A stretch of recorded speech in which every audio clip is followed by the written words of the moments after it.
a salvação em 3 fases. Deus nos salva da culpa do pecado passado. Deus nos salva do poder do pecado presente. E Deus nos salva da presença do pecado futuro. Poderia dizer que nós fomos salvos, estamos sendo salvos e seremos plenamente salvos. Fomos salvos do pecado, é a nossa condição jurídica.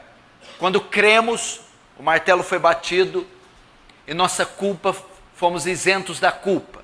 Isso foi lá no passado. Estamos sendo salvos porque o pecado habita em nós ainda. E ele ainda exerce poderosa influência. Mas Deus nos confere o poder do Espírito Santo para exercer domínio sobre ele.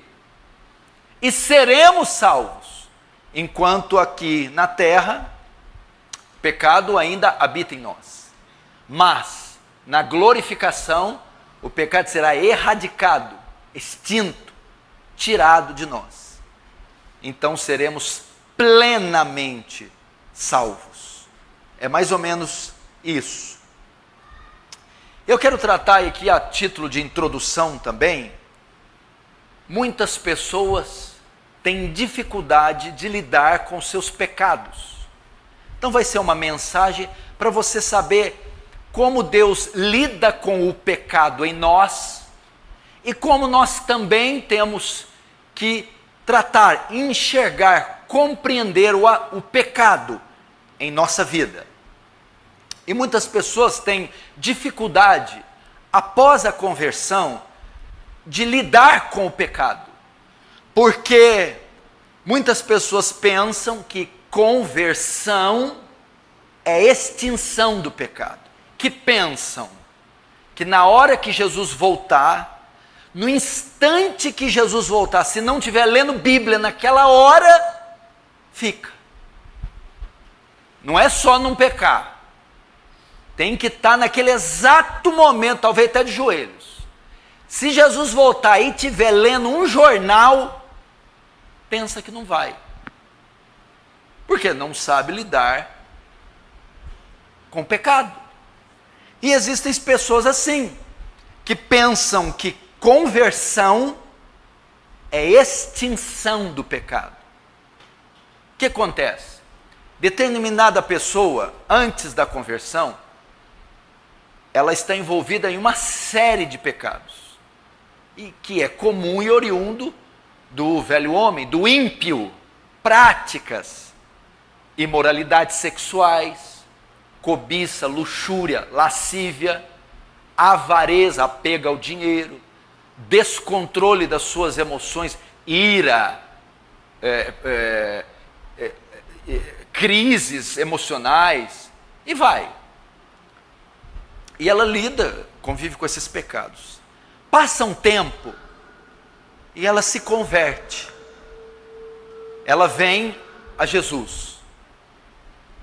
E obviamente todas elas, pela euforia daqueles primeiros meses e dias, até anos do primeiro amor, a grande parte desses pecados são contidos, derrotados, vencidos e praticamente extintos.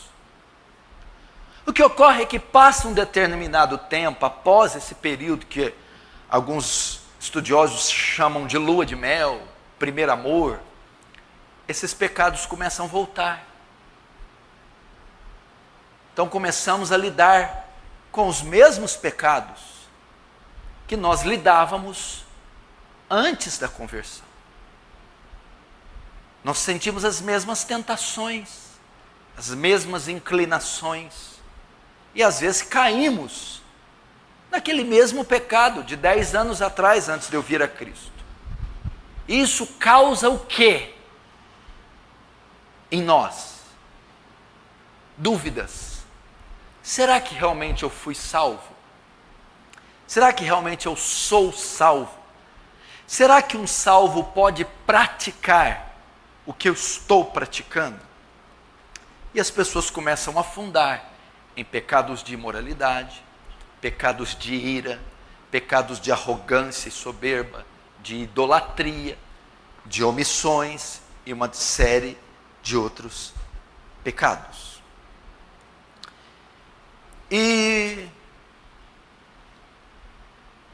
pessoas que não têm o entendimento adequado e correto com relação ao pecado, vão cair em profunda tristeza e em profunda depressão. Porque talvez você foi levado a pensar que na conversão você seria liberto completamente dos desejos pecaminosos que você tinha antes de conhecer a Jesus. E não é bem assim. Talvez por cair em alguns pecados, você entende que você não é um homem santo, nem uma mulher santa. Ah, por que eu não sou santo? Porque eu peco, porque eu caio em pecados, eu pratico alguns pecados. E quem pratica pecados desse jeito não é santo, então eu não sou santo. Espera aí, eu acho que tem um equívoco aí na sua teologia. Você está confundindo santificação com glorificação. Santificação não é impecabilidade. Santificação não é isso. Santificação não é, escute isso aqui, santificação não é ausência do pecado, é domínio do pecado. Glorificação que dar-se-á apenas com a morte, ressurreição ou no arrebatamento, esta é a ausência total do pecado. Santificação não. Santificar-se não significa ficar sem pecar. Tem gente que acha que ser santo é não mais pecar. Não. Ser santo é dominar o pecado. Santidade não é impecabilidade. Não confunda isso. Pastor, eu não sou santo. Por quê? Porque eu peco. Não, errado. Pastor, eu sou santo. Por quê? Porque eu peco, mas exerço domínio sobre o meu pecado. E pessoas que não sabem lidar com isso, vivem em um pesadelo e carregam fardos tão pesados, não se sentem amados por Deus, não se sentem puros momento nenhum, vivem carregando uma culpa. Afinal de contas, quem consegue manter um padrão desse jeito? Um padrão elevado de impecabilidade? Ninguém. Então colocam sobre elas um fardo que nem Deus colocou.